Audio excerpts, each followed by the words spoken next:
তাই আমার যারা একান্ত আছো তোমরা এই কথাগুলো ছেড়ে দিও যাতে ওই চোরসুটটা গুলো সাইজ হয়ে যায় ইনশাআল্লাহ। এত বড় আজে বাজে মাজলিসু ফিকিন খায়রুম মিন ইবাদাতি 60 সানা। লাগাতার 60 বছর নফল নামাজ আর নফল রোজা কয়জনে রাখতে পারি? আছেন নাকি এর মধ্যে কেউ? 60 বছর বিরাম। এবং খয়ের মানে ভালো, বেশি। এই বেশি আরবিতে কিছু কিছু সংখ্যা আছে, বাংলায়ও আছে, যে সংখ্যাগুলো নির্ধারিত সংখ্যা বোঝানোর জন্য বলে না, এটা অধিক বোঝানোর জন্য, যাকে বলে আরবিতে বলা হয় আদদের কাছে অধিক সংখ্যা বোঝানোর জন্য। মূলত যে সংখ্যা বলছে ওইখানে, যেমন লাইলাতুল কদর খায়রুম মিন আলফি শাহর, সবে কদরে এক রাত ইবাদত করলে 1000 মাসের চাইতে বেশি নাকি? 1000 মাসের চাইতে, এখানে 1000 মানে 1000 না, হাজার হাজার মাস ইবাদতের চাইতে বেশি। বলি সুবহানাল্লাহ। বাংলায় এরকম সংখ্যা বলে, আপনার বাড়ি মেহমান আসার কথা 5 জন, ঘটনাক্রমে মেহমান চলে এসেছে 10 জন, রিসেপশনে বসতে দিয়েছেন, ডাইনিং টেবিলে বা দস্তারখানে বসতে দিয়েছেন, ঘরের থেকে মহিলা বলতেছে তাড়াতাড়ি পুরুষকে খাওয়াই বিদায় দেন, মহিলারা আছে তাকে খাওয়াতে হবে। আপনি একবার ঘরে যান, একবার ওই জায়গায় আসেন, একবার ঘরে যান, একবার ওই জায়গায়, জগ গিলাস থাল প্লেট কিচ্ছু আনেন না। মহিলার কাছে তাড়াতাড়ি খাওয়াই দেন, দিয়ে আমাকে ঝামেলা আছে। আরে কি কচু খাবো, 14-20 মেহমান আছে, 14-20 মানুষ আছে। 14-20 কয়জন হয়? 280 জন না? যেটাকে 14-20 কওয়ার উদ্দেশ্য নাকি? তার মানে সীমা লঙ্ঘন করছে, বেশি আইছে, পরিমাণের চাইতে বেশি আছে, এ বলে আদদের কাছে। আল্লাহ পাক রব্বুল আলামিন এবং নবী আলাইহিস সালাম এরকম শব্দ সংখ্যার দিক দিয়ে ব্যবহার করেন। খায়রুম মিন ইবাদাতি 60 সানা। একটা মাসালা শুনলে শিখলে 60 বছর নফল নামাজ আর রোজার চাইতে বেশি নাকি? বলেন সুবহানাল্লাহ। আল্লাহ, আমার এই জায়গায় একটু কনফিউশন ছিল, একটু অভিযোগ ছিল যে 60 বছর নফল নামাজ আর রোজা কত বিশাল নাকি, একটা মাসালার দাম তার চেয়ে বেশি হবে কেন? এরকম কি মাসালা আছে? তো পরে খুঁজে পেলাম অবশ্যই এরকম মাসালা আছে। ভালো করে বোঝেন, কিয়ামতের ময়দানে আল্লাহর কসম, উলামায়ে কিরাম সাক্ষী, কোন পাবলিককে আল্লাহ জিজ্ঞেস করবে না তাহাজ্জুদ পড়েছো, ইশরাক পড়েছো, আওয়াবিন পড়েছো, সাহস পড়েছো, শবে বরাতে নফল নামাজ পড়েছো, শবে কদরে নফল নামাজ পড়ছো, আইয়াম বিজের নফল রোজা রাখছো, শবে বরাতে রোজা রাখছো, মুহররমের নফল রোজা রাখছো। কোন নফল ইবাদত সম্পর্কে কেউকে জিজ্ঞাসা করা হবে না, কিন্তু কিয়ামতের ময়দানে ফরজ সম্পর্কে জিজ্ঞাসিত হবে। আউয়ালু মা ইউহাসাবু বিহিল আবদু ইয়াউমাল কিয়ামাতিস সালাহ। হাসরের মাঠে সর্বপ্রথম জিজ্ঞাসা হবে নামাজ সংক্রান্ত মুসলমানের কাছে। কাফেরদের কাছে কিচ্ছু জিজ্ঞাসা করা হবে না। হিন্দু, বুদ্ধ, খ্রিস্টান, ইহুদ, নাসারা, নাস্তিক, মুরতাদ, বেঈমান যারা আছে তাদের কাছে নামাজ, রোজা, হজ, যাকাত, ফরজ, ওয়াজিব, সুন্নাত, মুস্তাহাব কিচ্ছু জিজ্ঞাসা করা হবে না। ওরা প্রথম চান্সেই ফেল হয়ে যাবে। ফি নারি জাহান্নামা খালিদিনা ফিহা আবাদা। ওরা বিনা হিসাবে জাহান্নামী। বাকি মুসলমান যারা থাকবে এদেরকে আল্লাহ পাক রব্বুল আলামিন 4টি প্রশ্নের জবাব না দিয়ে এক কদম বাড়তে দিবেন না। আনা উমরিহি ফিমা আপনা, 70-80 বছরের হায়াত কিভাবে কাটাইছো কইয়া যাও। কারাহাবা কলকে আরি জুমলা রাস বা খুদা তসবির হিলা কায়রাওয়াস। ও মুরব্বী, তোমার দুনিয়ার কোনো কাজ পরিপাটিতে অভাব ছিল না। ভান্ডার বাজারে কাপড়ের ব্যবসা করছো 80 বছরে বুড়ো, তোমার কাপড়ের শোকেস গুলো কি সুন্দর সাজানো ছিল, তোমার ঘরটা কত সাজানো ছিল। বৃদ্ধ বয়স মার দিয়া ছাড়া কাপড় পরতে না, আয়রন করা ছাড়া, ইস্ত্রি করা ছাড়া কাপড় পরতে না, ময়লা কাপড় পরতে না, লুঙ্গি পর্যন্ত আয়রন করে পরতে, কাঁথা কাপড় ধোয়া মোছা পরিষ্কার ছিল, থালাবাটি পরিষ্কার ছিল, শোকেসের ভিতরে সব মালামাল গুলো সুসজ্জিত ছিল। তোমার নামাজটা কেমন সজ্জিত, তোমার ফরজ ওয়াজিব সুন্নতের সাজ কেমন ছিল, কোরআন কারীম কেমন তিলাওয়াত করতে পেরেছো। তুমি ইংলিশ পত্রিকাগুলো পড়তে, আরবি পত্রিকা পড়া শেখো নাই কেন? আরবি পত্রিকা কোরআনে কারীম, আরবি পত্রিকা হাদিসে নববী, এগুলো পড়া শেখো নাই কেন? এই সব বিষয়ে আপনাকে 70 বছরের জিন্দেগির হিসাব দেওয়া লাগবে কি লাগবে না? আজকে কি বার গেলাম? মঙ্গলবার। একটু একটু বোঝার জন্য বলছি আমার দিক। আজকে মঙ্গলবার গেল, গত মঙ্গলবার সকালবেলা কে কি খাইছেন সত্য কথা বললে আমার মনে হয় তাড়াতাড়ি কেউ কইতে পারবেন না। কথা কন, এক সপ্তাহ আগে মঙ্গলবার সকালে কি খাইছে তাই মনে নাই। 70 বছরের জিন্দেগিতে লম্বা একটা পথ অতিক্রম করে চলে আসছি। কোথায় ভিড় ছিল, কোথায় খাচ্ছিল, কোথায় গর্ত ছিল, কোথায় কার সাথে ধাক্কা খাইছি কিছু আমার মনে নাই। যৌবনের ভিতরে অনেক অন্যায় অপরাধ করেছি, অর্থনীতির মধ্যে অন্যায় করেছি, সমাজনীতির মধ্যে অন্যায় করেছি, বিচার আচারের মধ্যে অন্যায় করেছি, পরিবার পরিজনকে পরিচালনার ক্ষেত্রে হাজারো অন্যায় করেছি। 70 বছরের হিসাব কেউ দিতে পারবো না, একটা হিসাবে 70 বছরের দিতে পারবো না। যদি আপনাকে 3 নম্বর প্রশ্নটা করা হয়, আনমালিহি, জীবন ভরে কত টাকা কে ইনকাম করছেন, গোটা জিন্দেগির আয়ের একটা অডিট যদি আমাকে করা হয়, মিয়া মাওলানা নাসির সারা জীবনে কত টাকা ইনকাম করছো হিসাব দাও, আমার মনে হয় একজনও কইতে পারবেন না। কতক্ষণ আনুমরিকি ফিমা আপনা গোটা জিন্দেগির হিসাব দিয়ে দাও। 2 নম্বর আনসাবাবিহি ফিমা আল্লাহ, যৌবনকাল কিভাবে অতিবাহিত করেছো বলে যাও। এই গোটা জিন্দেগির মধ্যে ভেরি ভেরি ইম্পর্টেন্ট টাইম হলো যৌবনকাল। যৌবনকালের হিসাবটা এজন্য নেওয়া হবে কারণ যৌবনকালে ভালো বেশি করা যায়, মন্দ বেশি করা যায়। কতক্ষণ যৌবনকালে রাত 2টা 3টার সেই ফুটবল খেলার ম্যাচ সারা রাত দাঁড়িয়ে দাঁড়িয়ে যেমন দেখা যায়, ইচ্ছা করলে তেমনি যৌবনকালে শেষ রাত্রে উইটা ঠান্ডা পানি দেওয়া যোগ সবজিটা প্রয়োজন আদায় করে সারা রাতের বাকি অংশ দাঁড়ায় দাঁড়ায় তাহাজ্জুদ পড়া যায়।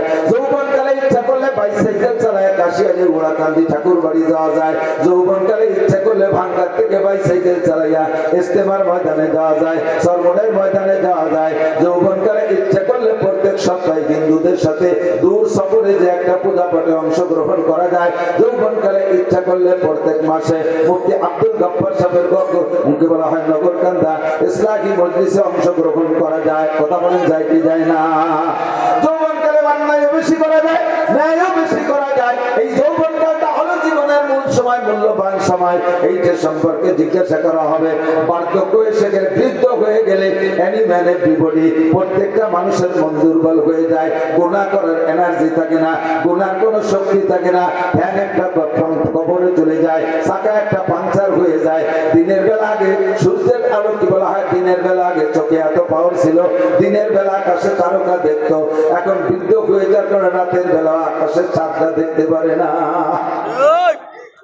যৌবনকালে লোহা খাইলে পানি হয়ে মিশতে বেরোয় যাইতো, বৃদ্ধ হয়ে যাওয়ার পরে এখন পানির মতো কোনো খাবার খাইলে, পানি যাও খাইলেও যেমন খায় তেমনই পিছনে বেরোয় যায়, পেটে শক্ত হয় না। কথা ঠিক দিন না? এ হলো যৌবন আর বার্ধক্যের পার্থক্য। কাজেই তোমার যৌবনকালের হিসাবটা একটু দিয়ে যাও। যৌবনকালে যা একবার শোনা হয় তা ভোলে না, আর বৃদ্ধ হয়ে গেলে 50 বার শুনলেও মুখ মনে থাকে না। আনমালিহি মিন আইনা ইকতাসাবা ফীমা আনফাকা, 3 নম্বর প্রশ্নের জবাব না দিয়া একজন পড়তে বছরের সামনে পড়তে পারবে না। 3 নম্বর হলো আনমালিহি মিন আইনা ইকতাসাবা ফীমা আনফাকা। এই কথাগুলো বহুবার শুনেছেন, বহুবার শুনেছেন। জবানের পার্থক্যের কারণে কখনো কখনো কোনো কথা অন্তরের মধ্যে জায়গা পায় বেশি। আমার কথা অন্তরে, আজকের এই কথাগুলো আমি বললে ভিতরে নাও ঢুকতে পারে। হুবহু এই কথাগুলো মুফতি আব্দুল গফফার সাহেব হুজুর, ইসমাতুল্লাহ কাসেম সাহেব হুজুর দামাত বরকাতুহু আলিয়া, কোনটা বললে কথাটা আপনার ভিতরে গ্রহণযোগ্যতা বেশি পাইতে পারে। বড় মানুষের কথা বলছে, আবার আমাদের থেকে ছোটরা কথাগুলো শুনে গেছে, আপনি গুরুত্ব দেন নাই। হয়তোবা আমার মুখের কথাটা আপনার মধ্যে হিট করতে পারে, এই জন্য পুনরাবৃত্তি করি। আল্লাহ বলেন ফাযাক্কির ফাইন্না যিকরা তানফাউল মুমিনিন। একই কথা বারবার বলো, কালকের কথাটা অন্তরে ঢোকে নাই, আজকেরটা অন্তরে ঢুকে বসতে পারে। 3 নম্বর ইমিগ্রেশন কিয়ামতের ময়দানে 3 নম্বর প্রশ্ন, আনমালিহি, মাল সম্পর্কে জিজ্ঞাসিত হবেন। মাল সম্পর্কে জিজ্ঞাসিত হবেন, কে কোত্থেকে কত টাকা ইনকাম করছো, জবাব দিয়ে যাও। মাল সম্পর্কে 2টি জিজ্ঞাসা, ফীমা আনফাকা মিন আইনা ইকতাসাবা ওয়া ফীমা আনফাকা, মাল কোত্থেকে কামাই করছো বলে দাও, আর কোথায় খরচ করছো বলে দাও। উভয়কে আমার কাছে বলতে হবে। ইনকাম ভালো কিন্তু খরচ ভালো না, এটাও অন্যায়। আবার ইনকাম খারাপ কিন্তু খরচ ভালো, এটাও আল্লাহর কাছে গ্রহণযোগ্যতা পাবে না। কথা বলেন ঠিক না? জিজ্ঞেস করছে, আব্দুল মালিক তোমার ইনকামের অবস্থা কি, বলো। আয় ব্যয় বইটাই বলো। আল্লাহ ব্যয়ের কথা বলে কই, আয়টা শুনলি তুমি ব্যয় শুনতে যাবা না। আমার ইনকাম আজি বলো কিভাবে? শেষ রাত্রে উঠে তাহাজ্জুদের নামাজ পড়ছি, এরপরে 12 তাসবিহ পালন করছি, দোয়া করছি, মুনাজাত করছি, ফজরের আজান দিয়েছে, ঘরে সুন্নাত পড়া সুন্নাত, সুন্নাত ঘরে পড়া সুন্নাত, এবং সূরা কুলিয়া এবং কুলহু দিয়ে পড়া সুন্নাত। এভাবেই সারা জিন্দেগি আমল করছি। ফজরের নামাজ জামাতে পড়িয়া 2.5 ঘন্টা দাওয়াতের মেহনত করছি মহল্লায়। কাজগুলো শুনেন কেমন সুন্দর আব্দুল মালিক। এরপরে ইশরাকের নামাজও পড়ছি, তারপরে বাসায় আইসা আধা পারা কোরআন শরীফ তিলাওয়াত করছি। এরপরে স্ত্রীরা রান্না করছে সুন্নতি তরিকায়, বাল বাচ্চা নিয়ে এক দস্তরখানে এক প্লেটে বসে খানা খাইছি। খানা খেয়ে এরপরে রিক্সা ভ্যান খান নিয়ে বেরোইছি। রাস্তায় বেরোনোর পরে যাকে পাইছি, যেই বলছে প্রস্তাব দিয়েছে তাকে উঠেছি, কোনো ভাড়া টাড়া কন্ট্যাক্ট করি নাই। নেমে যাওয়ার পরে খুশি হয়ে যা দিয়েছে তারপর কনাআত করেছি। যখনই জোহরের আজান দিয়েছে আর প্যাডেল মারি নাই, যাত্রীদের সাথে কন্ট্যাক্ট করতাম, বাইরে তোমার গন্তব্যে পৌঁছে যাব, তবে আজান হইলে কিন্তু নামাজ না পড়ে আর একটা কদম সামনে বাড়বো না। এমন করে আল্লাহ সারা জিন্দেগি নামাজের মধ্যে কোনো ত্রুটি করি নাই। আজান হইলে আর ভ্যান চালাই নাই। মাগরিবের নামাজ পড়িয়া পাইলে একটি দিছি, না পাইলে বাসায় চলে আসছি। ঈশার নামাজ পড়ে সূরা ওয়াকিয়া পড়ছি, এরপরে সূরা মুলুক পড়িয়া, এরপরে বাচ্চাদেরকে নিয়ে দস্তরখানে খানা খাইয়া আল্লাহ ওযু সহকারে বিছানায় পিঠ দিয়েছি। বলো আল্লাহ আমার ইনকামের মধ্যে ত্রুটি কোন জায়গায়? আল্লাহকে golden plus thank you, welcome. তাও এদিকে আসো, তোমার জন্য দরজা খোলা, কিন্তু খরচ করছো কিভাবে এটা একটু সঠিক হয়ে চলে যাও।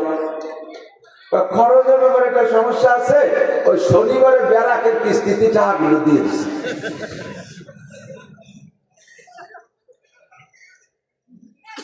বাংলায় একেবারে আগা সারা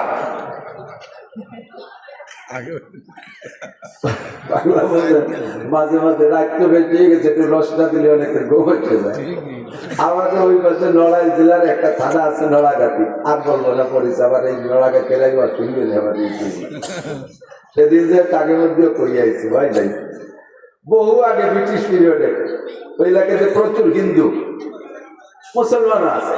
তো হিন্দু মুসলমান যুবকরা বিকেল বেলা ওখানে একটা জায়গা আছে, একটা স্পট, বসে বসে খোঁজ গল্প করে, এটা খেলাধুলা করে, আনন্দ ফুর্তি করে।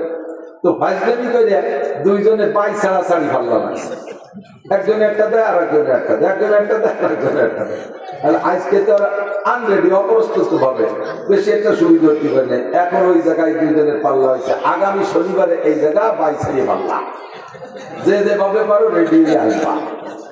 এই হাতে কালাও দেশে ঢেরা পিঠে অমুক জায়গায় এই হবে, কুয়ার মতো জিনিস। জীবনে ঘোড়া দামর দেখছে, আইনি লড়াই দেখছে, কত খেলা দেখছে, কিন্তু এত আর কেউ শুনে নাই। তো এ শুনে দর্শক হয়েছে সেই হারে, মাঠ ভরে গেছে দুইজনে দুই চেয়ারে। তো মুসলমান যেটা সে যাইয়া প্রত্যেকে রেডি হয়েছে যাতে গ্যাস বেশি আসবে। তো মুসলমান যেটা সেটা যাইয়া খাইছে যত আদা চাবাইয়ে সুলা বাদাম এক চাবারিতে গিয়ে ফেলাইছে, ভালো হইলে ফিসে খাইনি। আর ও যেভাবে পারছে রেডি হয়েছে। এখন আইসে দুইজনে দুই চেয়ারে বসা লোক তো দেখতেছে, হিন্দুটা এসে মুসলমানটার মুখির উপরে একটা মারি দেশে দিচ্ছে, সরকার মুহি মারতে হবে। ও 3টে বারে দিয়ে গেছে, মুসলমান একটাও মারে না। এখন প্রায় তকবির শুরু হয়ে যাবে, হিন্দুর পক্ষে জয় জয়। এর মধ্যে কইতেছে বসে বার আমি হবে। ও যাইয়া কাপড় সরাই মুহি মারিয়ে দিছে, আর ও লাখের একেবারে যত ছোলা কাঁচা বাদাম সব বার হয়ে গেছে একবার। এটা বলে পদে আগা চাড়া।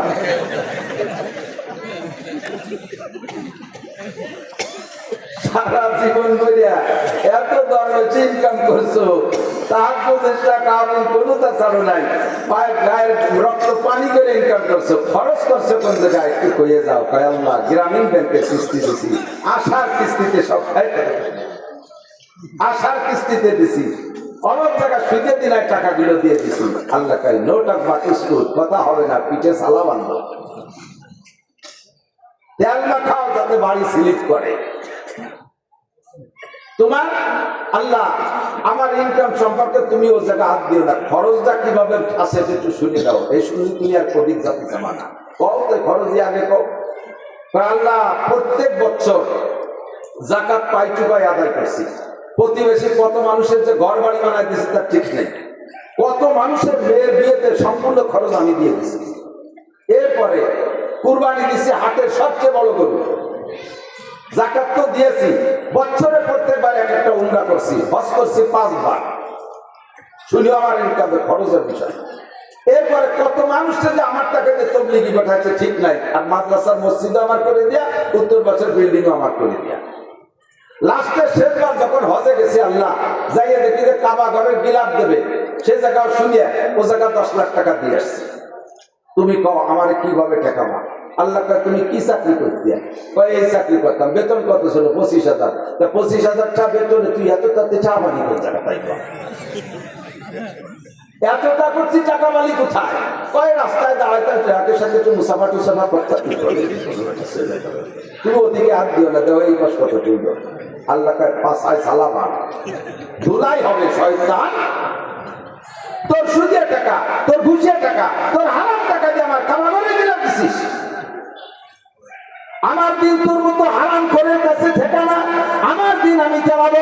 ইউরিদুনা লিইউতফিউ নূরাল্লাহি বিআফওয়াহিহিম ওয়াল্লাহু মুতিম্মু নূরিহি ওয়ালাউ কারিহাল কাফিরুন। আল্লাহু আকবার। আমার ধর্মের বাতি নিবানোর জন্য কেউ চেষ্টা কম করে নাই। ইহুদ নাসারা হিন্দু বৌদ্ধ খ্রিস্টান সকলেই আমার ধর্মের বাতি নিবানোর চেষ্টা করেছে। যে রাগে রাগে জাতপারে ফরুজাত কাছে কাস্তাব জানাদের শেষ বসুজাত। ধর্মের বাতি নিবানোর বহু জনে চেষ্টা করেছে। আমার ধর্মের বাতি আমি জ্বালাইছি। আমার ধর্মের বাতি জ্বালানো বাতি তেল আমি দেই। ওই বাতিরে নিভাইতে আসছে তার দাড়ি মুখ মাথা সব পড়ে আগুনের সরকার হয়ে যায়। আমার ধর্মের বাতি কেউ নিভাইতে পারে নাই, পারবেও না। তোর ঘুষকা টাকা দিয়ে ধর্মের বাতি জ্বালাইতে বলছে কে? তোর সুদের টাকা দিয়ে আমার ধর্মের বাতি জ্বালাইতে বলছে কে? শয়তান। তোর ইনকামের টাকা আমি চাই নাই। মিন আইনা কাসাবা ফিমা আনফাকা। ঢাকায় গেলে রিকশা চালাইতে কিছুদিন পর ঢাকার প্রাণ কেন্দ্রে 10 তলা দালান। টাকাটা কোত্থেকে পাইলে একটু আমার কাছে জবাব দিয়ে যাও। 4 নম্বর প্রশ্ন, মাদা আমিলা বিমা আলিমা। ও মুসলমান, এই 2 দিন ব্যাপী মাহফিলের থেকে উলামায়ে কেরামের কাছ থেকে কোন কথা শোনো নাই? জীবনে বহু মাহফিল থেকে। আল্লাহু আকবার। আমার মনে হয় যে কোনো একজন বক্তার সম্পূর্ণ বয়ান যদি ইউটিউবে থেকে কালেকশন করে শোনেন, তাহলে ব্যক্তি জীবন থেকে নে জন্ম থেকে নে মরণ পর্যন্ত সুন্দর একটা জীবন ব্যবস্থা ওই বয়ানের মধ্যে থেকে সংগ্রহ করতে পারেন। আমি যত বয়ান করি আমার একটা খেয়াল রাখি, যে বাড়ি টিকা দেবে ওই বাড়ির সামনে বড় একটা ব্যানার টানায় আছে না? আগে মাইকিং করে দেয়, অমুক মহিলা মেম্বারের বাড়ির টিকা দেওয়া হবে, অমুক ওয়ার্ড চেয়ারম্যানের বাড়ি টিকা দেওয়া হবে, অমুক মেম্বারের বাড়ি টিকা দেওয়া হবে। এইভাবে মাইকিং করে যায়। এরপরে যেদিন টিকা দেয় দেখবেন সেদিন বাড়ির সামনে একটা হলুদ ব্যানার টানানো থাকে। ওই হলুদ ব্যানারের ভিতরে কি কি আছে তা কি মনে আছে? দেখবেন হলুদ ব্যানারের মধ্যে গোল একটা বৃত্ত আছে। আছে? বৃত্তের মাঝখানে ছোট্ট একটা বাচ্চার ছবি আছে। আছে? এবার ওই বৃত্ত ভেদ করে দেখবেন 5টা অথবা 6টা তীর আছে। আছে না? সব মিলে তর্জমা কি? এই ব্যানারটা হলো দুনিয়া, আর মাঝখানে যে গোল বৃত্ত এইটাই বাচ্চার হায়াতের এরিয়া। বাচ্চার হায়াতের এরিয়া। এই হায়াতের এরিয়া সীমানা ভেদ কইরা এই দুনিয়া থেকে 6টা রোগ আছে ওর দিকে যাইতেছে। জন্ডিস আছে একটা রোগ, যদি ওর মধ্যে ঢোকে। এরপর পোলিও একটা রোগ আছে, যদি ওর মধ্যে ঢোকে। হায়াতের বৃত্ত ভেদ কইরা একবার ঢুকে পড়লে দুনিয়ার কোনো ডাক্তার ডাক্তার চিকিৎসা করা ওর মরণ অনিবার্য। ক্যান্সারের একটা জার্ম আছে, এইটা যদি ওর মধ্যে ঢোকে তাহলে ওর মরণ অনিবার্য। এই 6টা রোগ মানে 6টা তীর মানে 6টা রোগ। এবার হায়াতের বৃত্ত ভেদ করে বাচ্চার দিকে 6টা তীরে 6টা রোগে আক্রমণ করতেছে। এবার ডাক্তাররা গবেষণা করে দেখছে এই রোগগুলো যদি দেহের মধ্যে ঢুকে যায় তাহলে আর চিকিৎসা হবে না। কাজে এই রোগের আগে প্রতিরোধ করতে হবে। এই প্রতিরোধের জন্য একটা টিকা তৈরি করছে। সেই টিকাটা নিয়মতান্ত্রিক ভাবে কয়েক মাস যাবত দিলে ওই 6টা রোগ তার মধ্যে ঢুকতে পারে না। 6টা রোগ ঢুকতে পারে না। সেম কোয়ালিটি এই দুনিয়া, বিশাল দুনিয়া। এর ভিতরে থেকে আমার দিকে আমার হায়াতের একটা এরিয়া আছে। হায়াতের এরিয়া বাউন্ডারি ভেদ করে আমার দিকে রোগগুলো ঢোকার চেষ্টা করতেছে 6 দিক দিয়ে। জোরে বলেন কয় দিক দিয়ে? 6 দিক দিয়ে। ব্যক্তি জীবন, পারিবারিক জীবন, সামাজিক জীবন, অর্থনৈতিক জীবন, রাজনৈতিক জীবন, আন্তর্জাতিক জীবন। ব্যক্তি জীবন দিয়ে রোগ, পারিবারিক জীবনের রোগ, সামাজিক জীবনের রোগ, অর্থনৈতিক জীবনের রোগ, রাজনৈতিক জীবনের রোগ, আন্তর্জাতিক জীবনের রোগ। এই 6টা রোগ আমার দিকে ঢোকার চেষ্টা করে। এই 6টা রোগ যদি ঢোকে তারপরে হাজার হাজার রোগ ভিতরে তৈরি হয়, হাজার হাজার রোগ তৈরি হয়। এবার এই 6টা জীবনের রোগ ঠেকানোর জন্য আল্লাহ পাক একটা টিকার ব্যবস্থা করেছেন। ওই টিকাটার নামই হলো নামাজ।